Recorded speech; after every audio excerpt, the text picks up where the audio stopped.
This is BBC One. Now, Ben Brown with the BBC News at 1. Today at 1, new figures show record waiting times in England for an ambulance and for treatment in A&E. Many patients are waiting 5 times longer than they should for an ambulance. The widow of one man who died after none came tells us of her anguish. But we kept thinking that the ambulance will pull up any minute.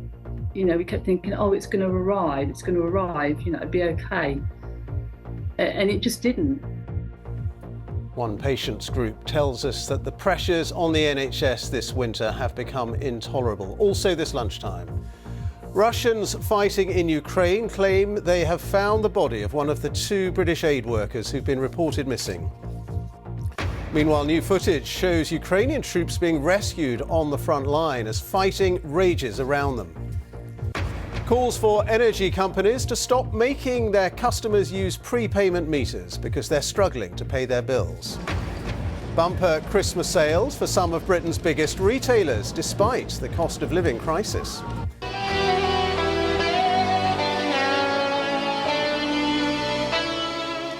And tributes for the legendary rock guitarist Jeff Beck, who has died at the age of 78.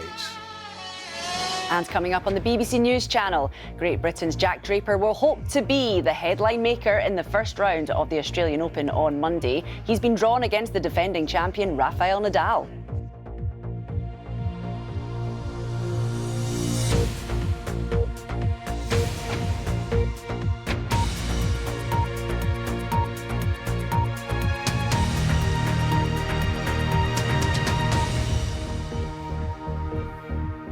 Hello, good afternoon. There is more evidence today of the crisis in the National Health Service in England. Ambulance response times in December were the worst on record. For Category 2 emergency calls, that includes strokes, they were more than an hour and a half on average, and that is well above the target, which is just 18 minutes. Now, the highest priority calls with an immediate threat to life took almost 11 minutes on average. The target is 7. And patients are waiting even longer in accident and emergency. 35% of people waited more than 4 hours. That's another record. Here's our health correspondent, Jim Reid.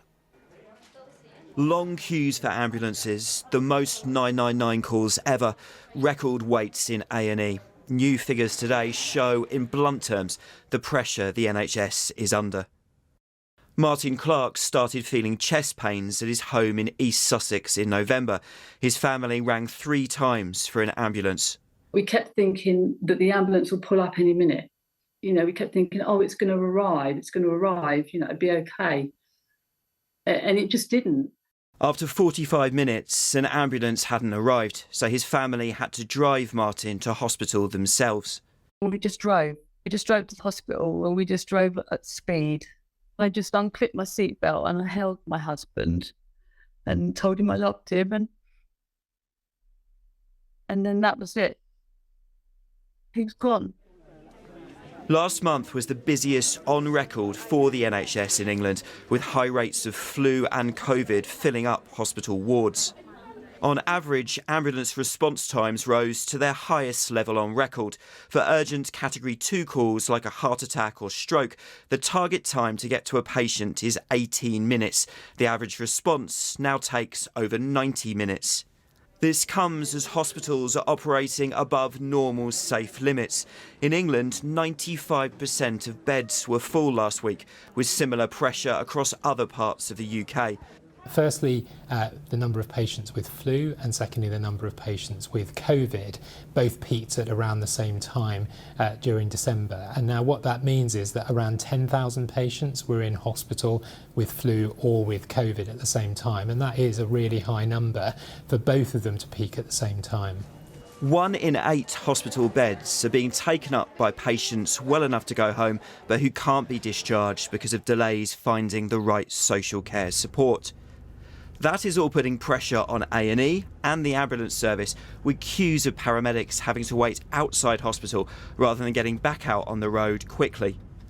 One of the things we've done is 500 million investment to help get people out of hospital. That's our adult discharge fund, which is already helping people get out of hospital to get care at home or in care homes. Just before Christmas, an ambulance was called in Devon for Colin Stone's wife Maggie. They were told paramedics would be there in 2 hours. We just sat, fully dressed, ready to go, and wondered when the ambulance would be coming. And the time went on, and on. Nearly 24 hours later, the ambulance finally arrived. 4 days later, Maggie passed away in hospital. Do you think if the ambulance had got here more quickly? Yes, I know what you're going to ask me. And very definitely. I'm definitely convinced she would have been on medication earlier. They would have been able to diagnose and know what was going on. And there was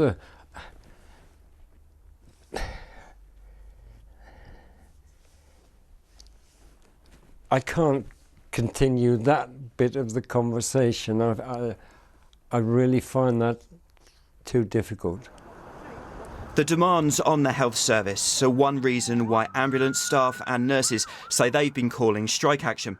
With no deal on pay in sight, it's possible that dispute could run through the winter, another pressure on a health service already struggling to cope. Jim Reid reporting, and Jim joins me now. Some heartbreaking stories there, Jim, and terrible figures on ambulance response times in particular. What are the government saying about them? So in the last hour, Downing Street has described those delays as obviously unacceptable. They point out that the NHS has been under huge pressure following the pandemic, and they say one of the Prime Minister's top priorities is to improve NHS performance. In the past, they've said other parts of the UK and Europe, Wales, Scotland and Northern Ireland, are facing similar pressures at the moment. On top of all this, we've had industrial action, another ambulance strike yesterday. What do we know about further proposed industrial action in the health service? Well, the Health Secretary has had talks this morning with the Doctors' Union, the BMA. That's broken down in the last hour or so. The union saying there's been no movement on pay demands. If there's not a deal done there, then junior doctors could currently walk out for 3 consecutive days in March. Also, the GMB, which is one of the unions involved in the ambulance action, this morning we understand that we could see up to six new strike dates announced next week, with strikes possible towards the end of January or beginning of February, if that's the case, if there's no movement in these pay talks.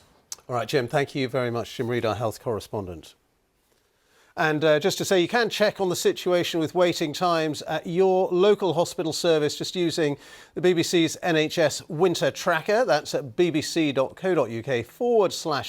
Tracker. Wherever you are in the UK, just put in your postcode to find out the latest published information on waits in A&E, routine operations and ambulances as well. A Russian mercenary group which is fighting in Ukraine claims it has found the body of one of the 2 British aid workers who've been reported missing. The BBC has not been able to verify that claim. Andrew Bagshaw, who is 48, and 28-year-old Chris Parry were last seen heading to the town of Soledar in eastern Ukraine on Friday. Our Ukraine correspondent James Waterhouse has the latest for us from Kyiv. James. Ben, the closer you get to fighting, and the heavier that fighting is, the harder it is to verify claims from both sides. Now, the town of Soledar doesn't get any hotter, to use a phrase, on the front line. It is where Russia is sending recently mobilized troops to continue to push in its quest to conquer the Donetsk region. We were there over the weekend. There's a lot of military activity on the Ukrainian side, and this is a place where shells rain down and fighting continues on what's left of the streets there. The British Foreign Office has long urged British nationals not to travel to Ukraine since the start of the war. But for Andrew Bagshaw and Christopher Parry, well, they felt they had no choice but to go. The dramatic music isn't really needed, but this video, circulated by Ukraine's military, gives you an idea of Soledar today. Here they evacuate an injured soldier. The journey out is winding and dangerous. There are 559 people still left in Soledar, including 15 children. That's as of today. They had the opportunity to leave before the 5th of January, but they chose not to. The city was then closed because of active fighting and enemy attacks. When you compare satellite images from 6 months ago and this week's, You're amazed it's that many. Despite the real risks, Chris Parry and Andrew Bagshaw wouldn't be put off from helping people escape. Now we've gone back to pretty much the front, a few hundred metres from the Russians, and picked up two people who, a woman 40 and her mother 60 or so, who actually I met a week or so ago when I was picking up the two elderly who got lost, and then they got shot in the tank. Their families had said they were both proud and worried after they disappeared on their way into the town. Then a claim by Russian mercenaries from the so-called Wagner group, which they'd never want to see. Images of documents posted online with the claim they belonged to both men and that they'd found one of their bodies. This is all still unverified, and the British Foreign Office isn't confirming it. It's told the BBC it's supporting the families of two British men who have gone missing in Ukraine. The picture of Solidar is murky. Wagner is claiming to be in control. Ukraine begs to differ. The enemy, trying unsuccessfully to break through our defense and capture Solidar, is suffering heavy losses. The approaches to the city today are actually dotted with the bodies of killed Putin troops. Nevertheless, they are moving over the bodies of their fallen soldiers. Even the Kremlin has acknowledged continued fighting. It's why it's replaced Russia's top commander in Ukraine, Sergei Surovikin, after 3 months in the job. Valery Gerasimov will be expected to deliver Moscow progress on the battlefield, and quickly. James Waterhouse, BBC News, Kyiv. There are calls today for a ban on energy companies forcing customers onto prepayment meters. The charity Citizens Advice says that many people are struggling to pay their bills. It says it saw more people who couldn't top up their meter last year than in the entire previous decade. Our business correspondent Theo Leggett's with me now. Theo, just tell us a bit more about the problem people are having with prepayment meters. Well, there are two issues here, Ben. The first is that energy prices have been going up a lot. They're more or less double what they were last year. And if you're on a prepayment meter, you actually pay a higher rate. And that's causing problems for a lot of people who don't have the cash to top up their meter, and if they don't top up the meter, they're at risk of disconnection. So that's one problem. Then there's the increasing number of prepayment meters, and this is key because in the past, to install a prepayment meter, your supplier had to come into your house and physically install it. But now if you've got a smart meter, they can do this remotely so that they can reset your smart meter to be a prepayment meter. And what Citizens Advice is saying is that this is happening to people who should not be on prepayment meters. People who are vulnerable, who have long-term medical conditions, for example, or who rely on medical equipment that needs power. And they say this kind of thing has now to stop. The outcome of not forcing people onto prepayment meters may be that we see an increase in energy debt. However, the alternative is much worse. What we're talking about here is people sitting in houses with no heat, no lights, no hot water, absolutely nothing. Now, of course, if energy isn't paid for, or if some people don't pay their bills, then everyone else has to pay more. That's accepted. But the issue that Citizens Advice is really working on here is the kind of people who are being cut off who shouldn't be cut off. Some people should be allowed electricity and gas, even if they're struggling to meet their bills. And if they are really struggling, if they are in trouble, what's the advice? What can they do about it? Well, there are rules about this by Ofgem. So, for example, as I said, some people aren't supposed to be at risk of disconnection at all. So if you have medical equipment that relies on a steady power source, for example, or if you have a long-term medical condition, you're not supposed to be at risk of disconnection. But also, if you are struggling to top your meter up, then suppliers are supposed to be able to offer you emergency credit for a few days to tide you over. They're supposed to be able to talk to you and come up with a payment plan for your debts. So the first step really is to get in touch with your energy supplier. OK, Theo, thank you very much indeed. Theo Leggett there, our business correspondent. The Prince and Princess of Wales have appeared together in public for the first time since the Duke of Sussex published his memoir, which has laid bare his relationship with the couple. William and Kate arrived to officially open the new Royal Liverpool University Hospital. Harry's controversial autobiography Spare has become the fastest-selling non-fiction book in history, according to the publisher Penguin Random House, which reported more than 1.4 million copies were sold on Tuesday, the first day it went on sale in the United States, Canada and here in the UK. The time is just coming up to 1:15. Our top story this lunchtime. New figures show record waiting times in England for an ambulance and for treatment in A&E.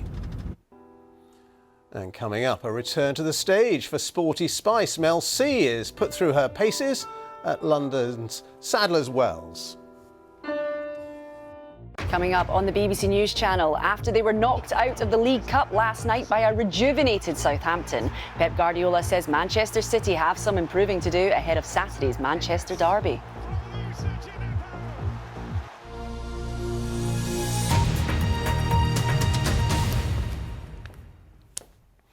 Now, new figures show that some of Britain's biggest retailers had a bumper Christmas despite the cost of living crisis. Tesco has reported a 7.2% increase in sales over the festive period. Marks & Spencer sales for the quarter, including Christmas, were also up by nearly 10%. Here's our business correspondent, Emma Simpson. Christmas. It feels like a long time ago. For retailers, it's about shifting end-of-year stock now. So how did it go? Some of us were tightening our belts. I'm spending a lot less on each person for Christmas because everything's so expensive. But others didn't hold back. Spent a lot. We gave the kids budgets and we're like, no, and then we went above and beyond that. This Christmas, I did spend a bit more, because we didn't have COVID, so I actually got time to see my friends. So you splashed out a bit then? Yeah, a little bit, yeah. Here at Blue Water Mall in Kent, the Christmas story was all about people returning to shops. We've seen a really positive December with a double-digit increase in footfall compared to last year. And the postal strikes definitely meant that customers chose to visit stores. Food did well. Tesco says they planned for a good Christmas and that's what they had. Its boss thinks the UK consumer has proved quite resilient. M&S did even better with its strongest ever sales for food, and clothing also winning market share. I guess in some ways it's the first Christmas people have been able to have together for 3 years. There's definitely been cause for celebration there, and maybe people have wanted to whoop it up a little bit. Equally, there is some evidence that they've been trading down through brands. So again, they have been price conscious, and supermarkets have responded to that. Online retailer ASOS, though, saw its sales fall. Disruption from postal strikes and the end of the pandemic boom in e-commerce. Christmas hasn't been a disaster for retailers, but it hasn't been sparkling either.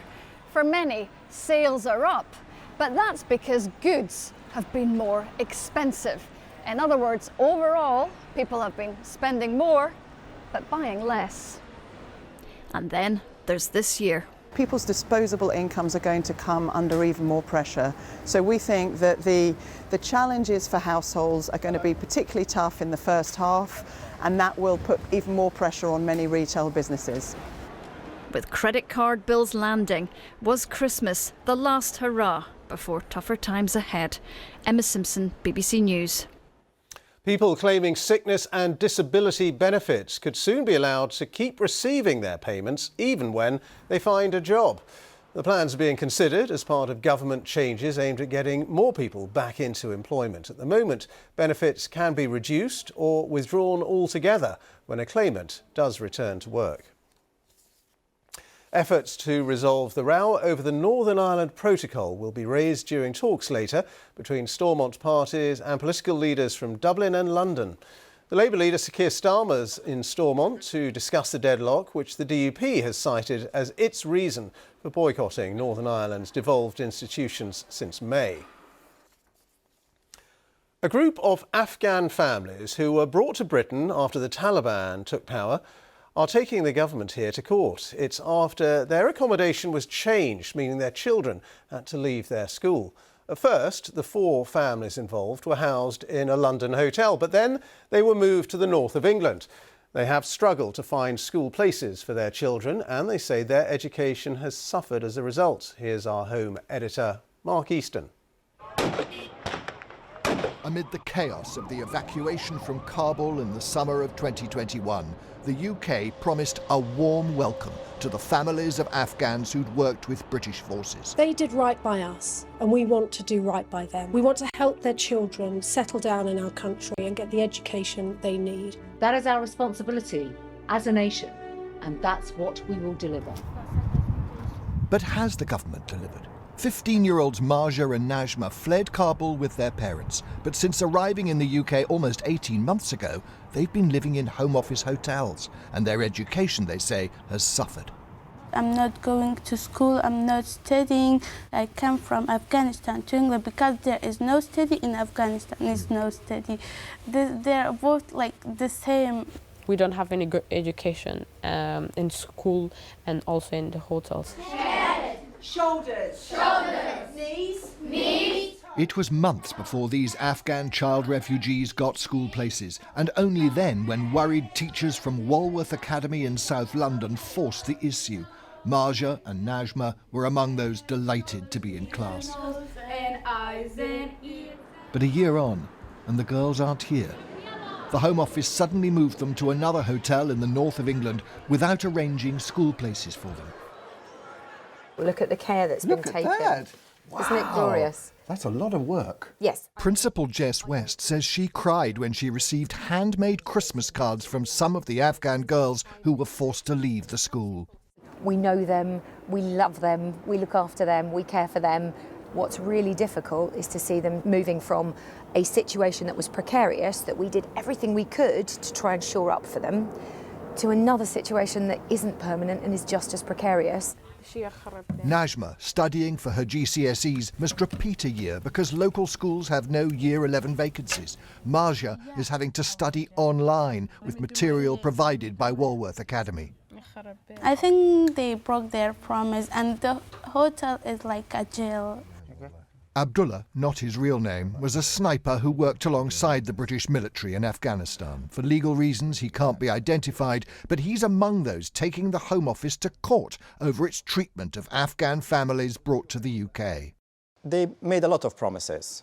One of the promises was that our families will leave secure, safely, but unfortunately, they're suffering. The Home Office says that to deliver value for money, Afghan families may be moved from one hotel to another. Then it's the local authorities' responsibility to find school places, and there may be delays in allocating those places. But with 5,000 Afghan children still living in hotels, a judge must now decide if Operation Warm Welcome has been warm enough. Mark Easton, BBC News. 2 people remain in police custody after they were arrested in connection with the murder of Ellie Edwards. The 26-year-old was shot outside a pub in Wallasey on Christmas Eve. Police are questioning a 22-year-old man from Wirral and a 23-year-old woman from the same area who's been held on suspicion of assisting an offender. 3 people who were previously arrested over the shooting have since been released. Aides of the US President Joe Biden have found a fresh batch of classified government records at a second location in what is a growing political embarrassment for the White House. It's not yet clear when or where the additional files were discovered, but it follows other documents being found at a private office in Washington, D.C., which Mr. Biden used after he was vice president. The matter is under review by the US Department of Justice. A cyclone off the coast of California has continued to pour rain onto the already soaked American state, which has now seen at least 18 flood-related deaths. A series of storms since Christmas have toppled power lines and sent rock slides onto highways. Homes have been inundated with water, and more severe weather is forecast as North California braces itself to be hit next. Now, one of the most influential rock guitarists of all time, Jeff Beck, has died at the age of 78. The British musician rose to fame in the 1960s as part of the Yardbirds before forming the Jeff Beck Group with Sir Rod Stewart. Fellow musicians have described him as a genius who made the guitar sing. Our arts correspondent, David Silito, looks back now at his career. When Eric Clapton left the Yardbirds in 1965, the question was, who could replace him? 2 days later, they had their answer: Jeff Beck. 2 years later, he helped make Rod Stewart a star in the Jeff Beck Group, helping to pioneer a blues rock sound that others would turn into huge commercial success. But Jeff Beck was never going to stick with just one style. Jazz fusion, techno.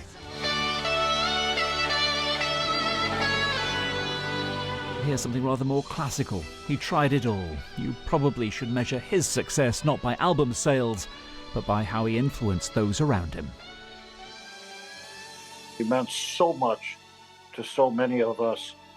I knew him personally as well, but I will tell you that we all admire Jimmy Page, the great Jimmy Page, and Eric Clapton, you know, the iconic, especially English guitarists, but they will all tell you that only Jeff Beck could play that instrument in ways that they couldn't dream of.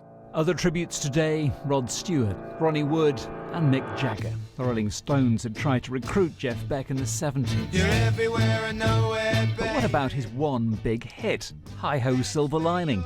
A catchy pop song he was told to record. It would be fair to say it wasn't his favourite. It's like being asked to wear a pink frock and walk on top of a bus down Oxford Street. It was framing me with this embarrassing pop song that wasn't me. But by the end, he no longer hated it. He was even occasionally prepared to play it. But probably it's better to remember him for moments like this. Stevie Wonder, just one of an extraordinary list of artists who'd worked with him over the years. If anyone was a guitar hero, it was Jeff Beck.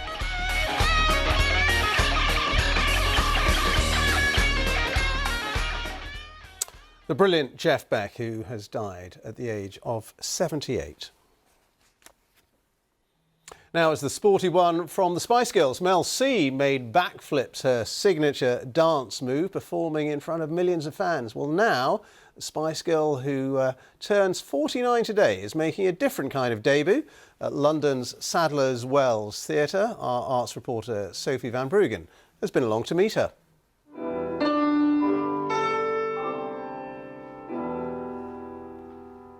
It's taken months of hard work and rehearsals. Mel C's first foray into the contemporary dance world, and it was a challenge that she was ready to take on. This is a once-in-a-lifetime opportunity. I danced from a really young age. I think I started when I was about 3, kind of got more into it in serious when I was about 8 years old. And I think when I went into secondary school, I was like, performing is definitely a career that I want. And to have an opportunity to dance at Sadler's Wells is, I still actually can't believe it. 1, 2, 3. When I hit the stage, I'll be 49 years old. And, you know, who knew I'd be dancing professionally at that age? And I feel very proud of that. But there are definitely things that I can't expect my body to do now. My joints aren't happy with me. They're not my friend. But you know, definitely with, you know, the right care and attention, you can still go to do the things you love. It's hard work. There's been lots of ups and downs. There's been lots of tears. But I know at the end of the day, I'm going to really appreciate the work that I've put in and how much faith everyone's put in me. Will the other Spice Girls be coming to see you? Because you're all so supportive of each other. Yeah, absolutely. I was recently on stage with Emma, and everyone's just so excited. I know Mel B will be there, Jerry will be there. Yeah, I'll have to see if Victoria's going to come down. The last time the Spice Girls performed together was 2019, but minus Victoria Beckham. So are there any plans for Posh to join them again? I think you might have seen us on social media having a little boogie at Jerry's 50th. We're definitely luring her back in. So we're working on her. What do you want the audience to take away from seeing you in this production?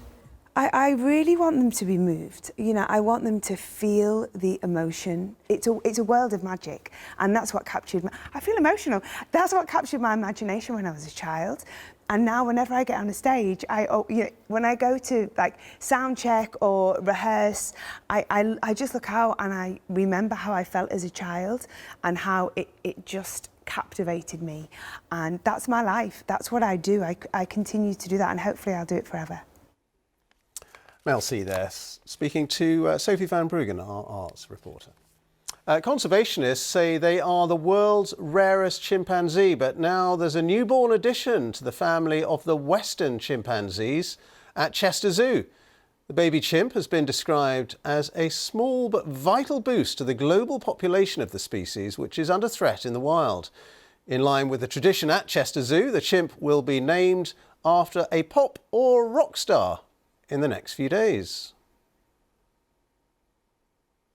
Or maybe even after Chris Fawkes, who's got the latest weather forecast for us. Hi, Chris. Thanks, Ben. No monkeying around from me. We're straight into the main emphasis of today's weather story, which is about the flooding that we have across parts of the country. This is some of the roads in the Vale of Glamorgan.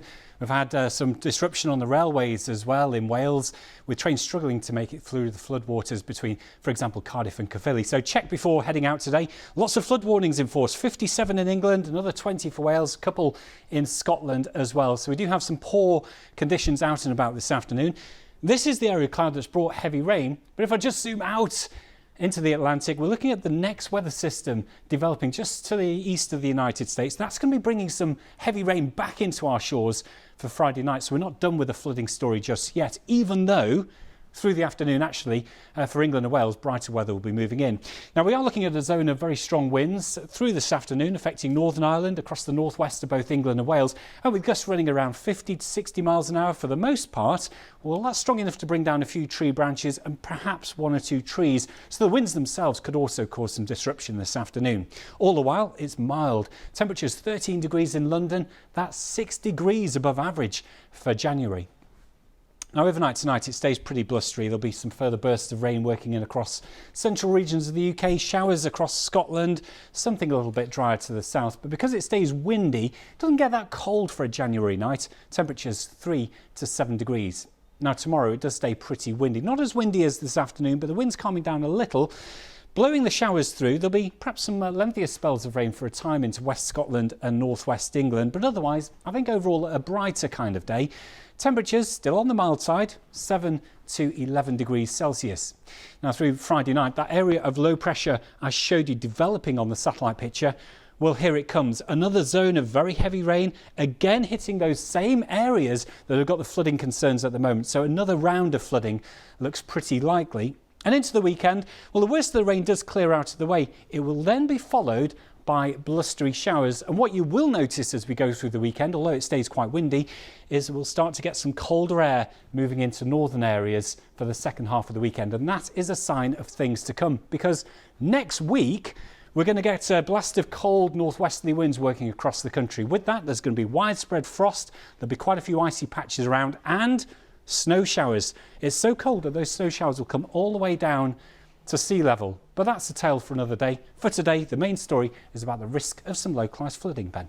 All right, Chris, thank you very much. And a reminder of our top story this lunchtime.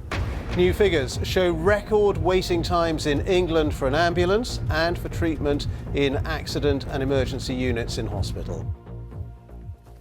Well, that's all from the BBC News at 1, so it's goodbye from me. And on BBC One now, we'll join the BBC's news teams where you are. Do have a very good afternoon.